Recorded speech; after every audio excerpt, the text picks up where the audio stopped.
जय जिनेन्द्र बंधुओं, कार्यक्रम समस्या एक समाधान अनेक में अभिनंदन है आप सभी का। बंधु, एक चीज आपके सामने बोलना चाहूंगी, आप ध्यान से समझिएगा। घर में बैठकर दुनिया घूमी, बैंक बैलेंस खूब बनाया, घर से कभी ना बाहर निकले, समझ क्यों ना आया। सोचिए, हम हमेशा ये सोचते हैं कि हमारे पास सब कुछ है, लेकिन हम कहीं घूमने क्यों नहीं जा पाते। जब भी प्लान बनाते हैं कहीं जाने का, फन करने का, एंजॉय करने का, तो माइंड चेंज हो जाता है, घर में कलेश बढ़ जाता है। इनफैक्ट क्या रीजन है, कभी आपने ये सोचा है? क्या आपका वास्तु कहीं इफेक्ट तो नहीं कर रहा आपकी खुशियों भरी जिंदगी पर? नहीं सोचा ना, तो आज इस कार्यक्रम को ध्यान से देखिए, आपको पता लग जाएगा कि आखिर क्यों ये छोटी सी चीज इतनी बड़ी बन जाती है। क्या कारण है कि सब कुछ होते हुए भी हम खुश नहीं रह पाते अपने परिवार के साथ। क्या कारण है हम घूमने नहीं जा पाते हैं। हर बार तो प्लान बनता है बट कैंसिल कैसे हो जाता है। छोटे छोटे बच्चे भी एपिसोड देख रहे होंगे तो जरूर बोलना अपने मम्मी पापा से, प्लीज देखिए एपिसोड को और रेक्टिफाई कीजिए प्रॉब्लम को। चलिए आज के कार्यक्रम की शुरुआत करते हैं और आपको बताएंगे कि इसके पीछे का कारण क्या है और कैसे आप इससे उभर सकते हैं, कैसे आपको इस छोटी सी बड़ी समस्या का समाधान मिल सकता है। लेकिन उससे पहले कार्यक्रम में अभिनंदन करेंगे डॉक्टर प्रदीप जैन जी का और डॉक्टर प्रिया जैन जी का। जय जिनेन्द्र सर। जय जिनेन्द्र सर मैम, लगातार हम वास्तु के ऊपर चर्चा कर रहे हैं और अब तक हमने बहुत ही गहन गहन विषयों पर चर्चा की। हालांकि छोटी छोटी बातें थी, हम ध्यान नहीं देते थे क्योंकि हम हमेशा भ्रमित रहते थे या कहते थे हो जाएगा देखा जाएगा, लेकिन यही हो जाएगा देखा जाएगा में पूरी जिंदगी निकल जाती थी, लेकिन ना कभी होता था ना कभी हम देख पाते थे। चलिए आज हम जानेंगे ये ऐसा टॉपिक जो हर कोई चाहता है, अमीर से अमीर, गरीब से गरीब, कि कुछ पल खुशियों भरा अपने परिवार के साथ निकालें। कभी तो बाहर जाएं डिनर पे, कभी तो घूमने जाएं, कभी तो बच्चों के लिए कुछ स्पेशल करें, लेकिन हो नहीं पाता है। क्या इसके पीछे भी वास्तु कारक है? बिल्कुल जी, वास्तु हमारा हर चीज के अंदर कारगर है। हमारी लाइफ में फन नहीं है तो भी कारगर है। कैसे बात करते हैं, नॉर्थ डायरेक्शन हमें क्या देती है, मैं पिछले कई एपिसोड से आपको बता रही हूँ, लेकिन फिर भी एक बार रिवाइज करा देती हूँ। नॉर्थ डायरेक्शन क्या है? पैसा है, मनी है, मनी अपॉर्चुनिटीज देती है हमारी लाइफ के अंदर। नॉर्थ ईस्ट क्या देती है हमें, हमारी लाइफ में हेल्थ कैसी है, हमारा इम्यून सिस्टम कैसा है, वो हमारी नॉर्थ ईस्ट बताती है। नॉर्थ ईस्ट हमारी लाइफ में क्लैरिटी ऑफ माइंड है और नॉर्थ ईस्ट हमारी लाइफ में फन है। हम किस तरह से अपनी लाइफ में एंजॉयमेंट कर पा रहे हैं। पैसा है, हेल्थ है, इम्यूनिटी अच्छी है, क्लैरिटी ऑफ माइंड भी है, लेकिन लाइफ में फन ही उड़ गया।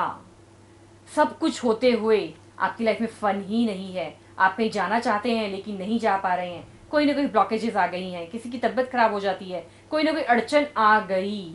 तो वो कौन सी डायरेक्शन है जो आपको रोक रही है? आपके घर में ही वो नॉर्थ ईस्ट है जो आपको कहीं जाने नहीं दे रही। तो हमें चेक करना चाहिए, यदि आपके साथ भी ऐसा हो रहा है कि आप बना रही हैं प्रोग्राम अपने साथ, अपनी फैमिली के साथ इंजॉयमेंट करने के लिए, फन के लिए, लेकिन आपकी लाइफ में फन ही उड़ गया। सब कुछ है लेकिन फन नहीं है, तो कहीं ना कहीं नॉर्थ ईस्ट को हमें चेक करना चाहिए, उसको बैलेंस करना चाहिए, उसके में जितने भी क्लटर्स हैं उनको क्लियर करना चाहिए। वहाँ पे बिल्कुल साफ सुथरा आपके घर का प्लेस होना चाहिए। आपका बिजनेस प्रेमिसेस है तो वहाँ पर भी बिल्कुल क्लियर होना चाहिए, साफ सुथरा होना चाहिए। क्यों? क्योंकि लाइफ में सबसे ज़्यादा ज़रूरी है फन। आपके पास पैसा है, हेल्थ अच्छी है, माइंड बहुत अच्छा है, लेकिन फन ही नहीं होगा तो ये जो तीनों चीज़ें हैं हमारी लाइफ की वेस्ट हैं। Fun is the major part of our life. हम कितना इंजॉय कर पा रहे हैं, कितना हम खुश हैं, तभी हम अपनी लाइफ को अच्छे से जी पाएंगे, इंजॉयमेंट के साथ, फन के साथ। तो दो लाइन में इसमें कहना चाहूँगा कि भटके वो नहीं जो कहीं नहीं कहीं पहुँचे नहीं, भटके वो नहीं जो कहीं पहुँचे नहीं, भटके तो वो हैं जो घर से निकले ही नहीं। जो घर से निकल ही नहीं पाते उनका पूरा व्यक्तित्व सुखड़ के रह जाता है। वो सामाजिक नहीं हो पाते, लोगों से मेल मिलाप नहीं कर पाते, उनके बच्चों का पर्सनली डेवलपमेंट नहीं हो पाता, वो समाज के साथ कंधे से कंधा मिलाकर कभी भी लड़ नहीं पाते, जी नहीं पाते। फन वैसे छोटा सा शब्द है, मस्ती, आनंद, लेकिन पूरा जीवन चक्र ऐसा लगता है कि एक इस टॉपिक के इर्द गिर्द घूमता रहता है। सब कुछ हो जीवन में लेकिन आनंद ना हो तो जीवन शून्य हो जाता है। सिर्फ एक इस आनंद को निकाल दो तो कुछ भी नहीं है। आपके पास घर नहीं हो, कोई फर्क नहीं पड़ता। आपके पास कोठी, बंगला, मकान, दुकान, फैक्ट्री, गाड़ी, कुछ नहीं हो, कोई फर्क नहीं पड़ता। लेकिन अगर जीवन में आनंद नहीं है, जीवन में मस्ती नहीं है, तो जीवन बेरस और नीरस हो जाता है। और नीरस भोजन को भी कोई नहीं कर सकता, तो नीरस जीवन के साथ, नीरस जीवन साथी के साथ भी कोई भी साथ रहना नहीं चाहता।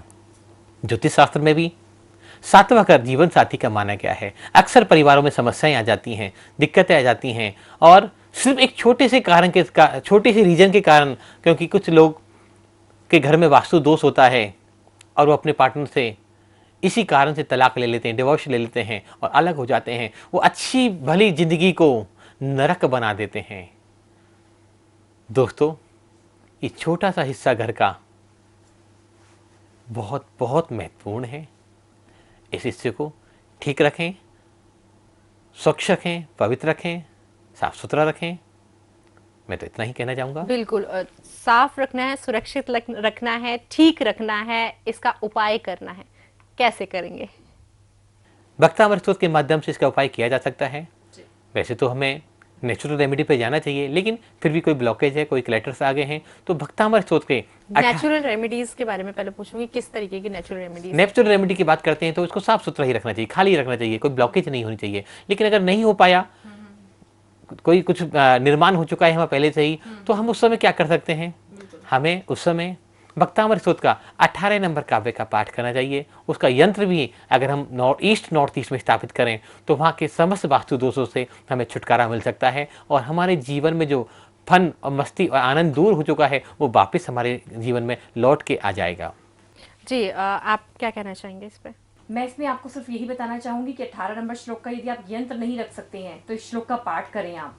27 बार श्लोक, 108 बार रिद्धि, 108 बार मंत्र, ब्रह्म मुहूर्त की बेला में। यदि पॉसिबल हो तो नमक का त्याग करके आप इस श्लोक का पाठ करें, तो आपको पता भी नहीं लगेगा जो फन आपकी लाइफ में से उड़ गया है वो कब आपके घोंसले में आके बैठ जाएगा। घोंसला मीन्स आपके घर का वास्तु।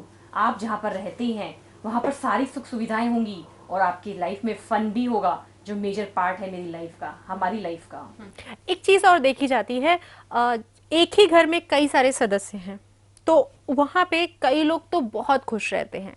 तो अगर हम ईस्ट नॉर्थ ईस्ट की बात करते हैं तो एक ही घर में 5 लोग हैं, लेकिन 5 में से 2 तो बहुत खुश हैं, जाते भी हैं, घूमते भी हैं, फिरते भी हैं, एंजॉय करते हैं, पूरी लाइफ उसी में दे, बट बाकी परेशान रहते हैं। आपका बहुत अच्छा सवाल है जी ये, और अक्सर लोग ऐसे सवाल करते हैं। एक घर को 2 भागों में डिवाइड किया जाता है। पहले तो हमें मेजर वास्तु देखा जाता है कि मेरा घर 100 गज का है, 200 गज का है, 500 गज का है, तो उस 500 गज के एरिया में मेरा ईस्ट नॉर्थ ईस्ट कहाँ आ रहा है।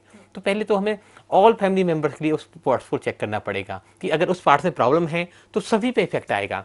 कभी कभी ऐसा देखा गया है कि घर के मेजर वास्तु में तो प्रॉब्लम नहीं होती, लेकिन मेरा पर्सनल बेडरूम है उसका ईस्ट नॉर्थ ईस्ट ब्लॉकेज है या नॉर्थ ब्लॉकेज है, तो जो भी डायरेक्शन मेरे पर्सनल बेडरूम की होगी, जहाँ मैं 8 घंटे 10 घंटे अपना समय गुजारता हूँ, जहाँ मैं सोता हूँ, जहाँ मैं खाना खाता हूँ, जहाँ अपने परिवार के साथ एंटरटेनमेंट करता हूँ, तो वो पूरे परिवार पे वो असर नहीं करेगा, वो पर्सनल मेरे ऊपर असर करेगा।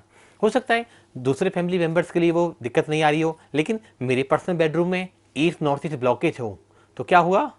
बाकी सब तो फन कर लेंगे, मस्ती कर लेंगे, आनंद ले लेंगे जीवन का, लेकिन मैं उन सबसे पिछड़ के रह जाऊंगा, मेरा मन बुझ जाएगा, मूड श्रिंक होने लग जाएंगे। जब भी कोई फन की मस्ती की बात करेगा मैं मेंटली डिस्टर्ब हो जाऊंगा। इसको हम ऐसे भी समझ सकते हैं, एशियन टाइम में जब घर होते थे तो क्या कहते थे, जो घर में यदि 15 लोग भी रह रहे होते थे तो सब क्या कहते थे कि पापा जी का घर है, बड़े बाबू जी का घर है। वो कभी भी इंसान ये नहीं कहता था ये कमरा मेरा है, ये कमरा मेरा है, ये कमरा मेरा है। लेकिन आज का जो सिनेरियो चल रहा है, यदि घर में 10 लोग भी रह रहे हैं तो उन्होंने भी अपनी अपनी जगह बांट ली है कि ये मेरा कमरा है, ये अम्मा जी का कमरा है, ये पापा जी का कमरा है, ये जीजा जी का कमरा है, ये दीदी का कमरा है, ये भाई का कमरा है। तो जब आपने सोच लिया कि ये कमरा मेरा है, ये जगह मेरी है, तो उसका इफेक्ट आपके ऊपर ही आने लगता है, चाहे वो पॉजिटिव इफेक्ट। ईगो आ गया है, ईगो भी आ गया है, बिल्कुल। तो ईगो आ गया तो नेगेटिविटी हो गई, भी आ गई है। क्योंकि तब जब एक घर में 10 लोग रह रहे थे, 20 लोग रह रहे थे, उसमें तब वो सब यही कहते थे ये हमारा घर है, ये बड़े पापा का घर है।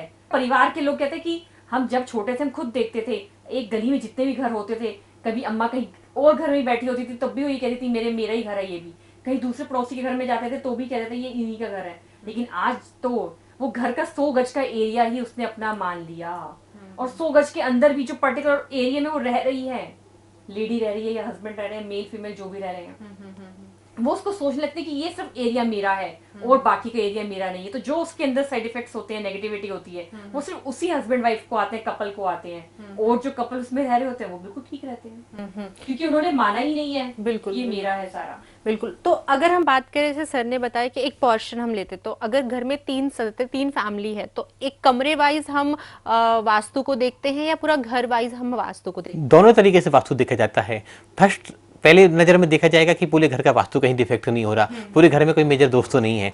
लेकिन अगर पूरे घर में ठीक है और किसी एक फैमिली कोई प्रॉब्लम आ रही है, एक हस्बैंड वाइफ को, एक कपल कोई प्रॉब्लम आ रही है, तो हमें माइनर वास्तु भी चेक करना पड़ेगा। वास्तु को 2 हिस्सों में बांटा जाता है, मेजर वास्तु और माइनर वास्तु। मेजर वास्तु से तात्पर्य है हमारा कि पूरे घर के वास्तु को 16 डिवीजन में डिवाइड कर देना, और माइनर वास्तु में कि हर कमरे के वास्तु को 16 डिवीजन में डिवाइड करना। वो एक कमरा भी हो सकता है, वो आपकी किचन भी हो सकती है, वो आपका बेडरूम भी हो सकता है, वो आपका ड्राइंग रूम भी हो सकता है। तो हर चीज़ इफेक्ट करती है। इतनी छोटी छोटी चीज़ें हैं जो हमारे ऊपर इम्पैक्ट डाल देती हैं और हमारी पूरी ज़िंदगी को डिस्टर्ब और तबाह करके रख देती हैं।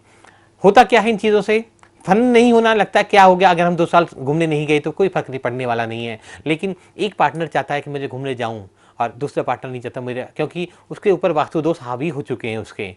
वो बाहर नहीं जाना चाहता, घूमना नहीं चाहता, वो समाज में घुलना मिलना नहीं चाहता। तो क्या होगा? जो पार्टनर चाहता है अपनी डिजायर्स को पूरा करना, जो घूमना चाहता है, जो एंटरटेनमेंट करना चाहता है, जो फन करना चाहता है, वो एक दिन मन से डिस्टर्ब हो जाएगा, परेशान हो जाएगा, लड़ाई झगड़ा होने लगेगा घर में, और ये छोटी सी बात इतनी बड़ी बन जाएगी कि डाइवोर्स तक की नौबत आ जाती है, तलाक की नौबत आ जाती है, और परिवार के परिवार तबाह हो जाते हैं। बिल्कुल। तो हम ये मान के चले कि जो वास्तु है वो हमारे फन जोन को तो खत्म करता ही है, लेकिन साथ में साथ जो बाकी कारक, ग्रह को कारक भी होता है, उसमें भी इन्वॉल्वमेंट दे जाता है अपनी। क्योंकि जैसा आपने बताया, इस जोन पे अगर आपका खराब है ये जोन, तो आपके पार्टनर्स के साथ अनबन होगी, और पार्टनर के साथ अनबन होती है तो वास्तु का एक और कारण भी बनता है, अगर मैं गलत नहीं हूँ। तो ग्रह, अगर हस्बैंड वाइफ के बीच में प्रॉब्लम्स है तो कोई ग्रह भी कारक है उसका। बिल्कुल। हस्बैंड वाइफ के बीच में प्रॉब्लम हो रही है तो 7th हाउस का सब लॉर्ड देखा जाएगा। 7th हाउस का सब लॉर्ड किसके साथ बैठा है, किन ग्रहों के साथ संपर्क बना रहा है, किन ग्रहों के साथ युति और दृष्टि देख रहा है, तो ये सब देखे जाएंगे। उसके बाद ही बताया जाता है कि सब लॉर्ड का 7वें घर का सब लॉर्ड है वो कैसी पोजीशन में होगा। और इन्हीं के कारण घरों में और परिवारों में, खासकर युवा पीढ़ी में जो विघटन की समस्या आ रही हैं, ये एक छोटी सी जो 7th हाउस बहुत बड़ी समस्या क्रिएट कर देते हैं और हमें बिल्कुल पतन के मार्ग पे लेके चले जाते तो हैं। ये 7th हाउस है वो ईस्ट नॉर्थ ईस्ट एक ही चीज है। एक ही चीज है। तो ज्योतिष के अनुसार हम उसे 7th हाउस कह देते हैं, और वास्तु में हमें इसे ईस्ट नॉर्थ ईस्ट कहते हैं। बिल्कुल। भक्तांबर स्रोत के अलावा भी क्या कोई ऐसा उपाय है जिसके माध्यम से हम आसानी से अपनी ये समस्या दूर कर सकते हैं? बिल्कुल जी बिल्कुल। ईस्ट नॉर्थ ईस्ट को अच्छा करने के लिए आप वहां पर एक कपल की फोटो लगा सकते हैं, प्यार करते हुए कपल जो एक दूसरे में डूबे हुए हों, जिनको देखकर आपके सबकॉन्शियस माइंड को लगे, आपके मनस को लगे कि हमें भी ऐसे ही डूब जाना चाहिए, हम दोनों एक दूसरे के लिए बने हैं। तो ऐसी कोई भी पिक्चर हो जिसमें इस तरह की फीलिंग आ रही हो और सुंदर हो, कलरफुल हो, मतलब ब्लैक एंड वाइट नहीं कि बहुत ज़्यादा तूफान आ रहा है उसके अंदर, बारिश हो रही है, ऐसी पिक्चर नहीं। प्यार करते हुए अच्छा सा कपल हो, एक ग्रीनरी हो, वहाँ पर पानी हो उस पिक्चर के अंदर, तो आपकी लाइफ में जो भी फन उड़ गया था, जो गुम हो गया था फन, वो अपने आप आपकी लाइफ में वापस आ जाएगा। जी बिल्कुल। दूसरा विशेष उपाय आज का और बता सकते हैं इसमें, अगर ऐसा है तो अच्छी सुगंधित द्रव्यों, तो परफ्यूम हो सकता है, वो अच्छी अगरबत्तियाँ हो सकती हैं, वो धूप बत्ती हो सकती हैं, ऐसी चीज़ों को अगर वहाँ जलाया जाए या स्प्रे किया जाए तो भी वहाँ की एनर्जी बहुत ग्रोथ करती है और एनहांस हो जाती है और घर में लाइफ में फन दोबारा से लौट के आ जाता है। बेसिकली हमें हमारे आसपास पॉजिटिव वाइब्स क्रिएट करना है, जिससे हमारे जो घर में लोग हैं या जो रिलेशनशिप है हस्बैंड वाइफ का वो स्मूथली जाए और उनके बीच में जो रोमांस है वो बना रहे। ठीक है, आगे बढ़ते हैं। यहाँ पर हमने बात की ईस्ट नॉर्थ ईस्ट के बारे में, साथ में आपने इसका ज्योतिष तरीका भी बताया कि क्या कुछ इश्यूज होते हैं। मैं आपकी क्लासेस के बारे में थोड़ी सी जानकारी लेना चाहूँगी हमारे दर्शकों के लिए कि आपकी जो क्लासेस चलती हैं वो क्या है, किस तरीके से उसमें चीज़ें आप लोग उन्हें सिखाते हैं। हमारी reiki plus Bhaktamar healing plus numeric healing course की क्लासेस चलती हैं हर महीने की 5 तारीख से 10 तारीख तक के बीच में। इस कोर्स के माध्यम से हमने एक छोटा सा प्रयास किया है कि आप हीलिंग साइंसेस को कैसे सीख सकते हैं, अपने आप को कैसे हेल्दी रख सकते हैं ड्रगलेस थेरेपी के बिना। आपको मेडिसिन नहीं लेनी चाहिए।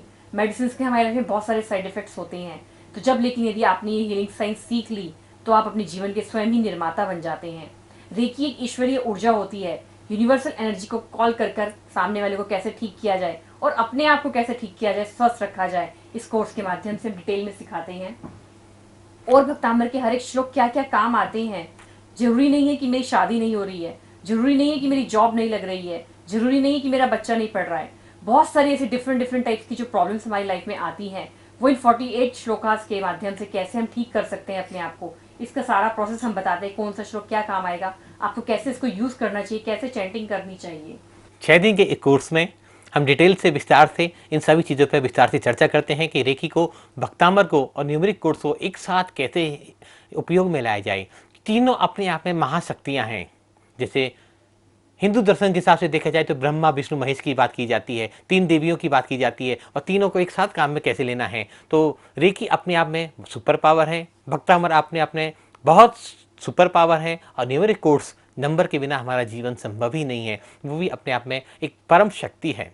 तीनों का उपयोग करते हुए हम चक्रों के विज्ञान के बारे में, आभा मंडल के विज्ञान के बारे में, पॉजिटिव थिंकिंग के बारे में और ऐसे बहुत सारे सब्जेक्ट्स हैं जो 6 दिन में हम कवर करते हैं और अपने जीवन के मास्टर, क्रिएटर हम खुद बन सकते हैं। और आप इनके फीडबैक्स हमारे यूट्यूब चैनल पे पढ़ भी सकते हैं, देख सकते हैं। बहुत सारे लोगों ने वहाँ पर वीडियोस अपलोड कर रखी है कि कैसे उनको ये कोर्स करने के बाद उनकी लाइफ में क्या क्या परिवर्तन आया। और सबसे बड़ी बात है ये सारी क्लासेस ऑनलाइन के माध्यम से हो रही हैं, तो फिर कोई टेंशन की बात भी नहीं है। आप घर में ही अपना समय निकाल कर ऑनलाइन इन क्लासेस का फ़ायदा उठा सकते हैं और जो भी प्रॉब्लम्स आ रही हैं, छोटी बड़ी, बिजनेस की, पढ़ाई की, हेल्थ की, रिलेशनशिप की, उन सब का समाधान अपने आप ही पा सकते हैं, क्योंकि हर समस्या का एक ही समाधान है, या यूं कह लीजिए एक समस्या का बहुत सारे समाधान हैं जो आपके आसपास ही हैं। बस थोड़ा सा जानने की ज़रूरत है। क्लासेस अटेंड कीजिए और जो भी दिक्कत हो रही है, ज्योतिष से रिलेटेड, वास्तु से रिलेटेड, रेकी ट्रीटमेंट आप कराना चाहते हैं या फिर आपको न्यूमेरिक कोड के माध्यम से किसी भी प्रकार की जानकारी चाहिए, तो ये मंच आपका है। आप यहाँ पे कांटेक्ट कर सकते हैं। आप डॉक्टर प्रदीप एंड डॉक्टर प्रिया जैन से कांटेक्ट कर सकते हैं। एंड स्पेशली अगर आप वास्तु विजिट भी कराना चाहते हैं तो आप करा सकते हैं। नंबर्स आपकी टीवी स्क्रीन पर लगातार फ्लैश किए जा रहे हैं। आज के लिए बस इतना ही, दीजिए इजाजत। बहुत बहुत धन्यवाद आपका। जय जय जिनेंद्र।